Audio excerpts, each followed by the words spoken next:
Sabi ni General Torre na dapat daw lumabas daw yung mga polis sa kalsada, hindi daw sa mga police stations. I know you have feelings about General Torre, pero do you think po ba yung... Ano yung feelings ko? I know you have feelings. Definitely not love.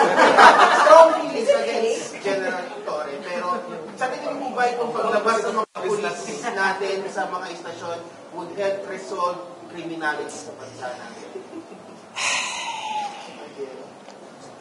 Oo. Kasi ganito yan. Diba? Meron kang police to population ratio at meron kang gustong gawin na police visibility.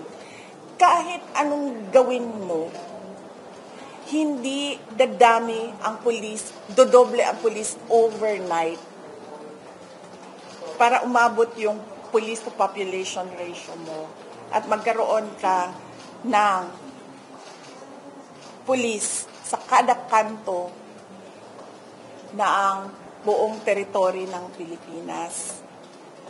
Dapat ang ginagawa ng Pilipino, I'm trying not to utter the word B-O-B-O ha, ang ginagawa ng Pilipino, nag-iisip siya. Ang daming teknolohiya na available na ngayon sa market.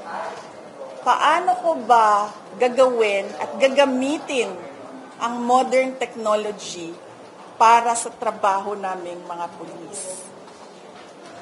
May drone, may robot, may CCTV, napakaluma na yan ng CCTV, at napakarami pang iba na pwede mong gamitin, pwede mong i-harness from the universe para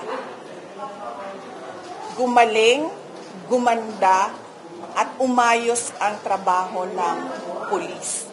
Bakit nandoon ka pa rin sa ilalagay ko ang pulis sa kanto na with a drone, with a robot, kasi robot ang pagkakaalam ko sa pangalan nila, na pwede mong ano tawag yan? Hindi, ikalat. Hindi. Anong tawag nung pag ang pulis? Nagro-ronda?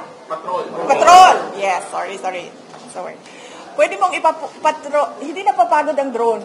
So magpatrolya yung drone 24 hours. Yung CCTV, hindi na papagod yan.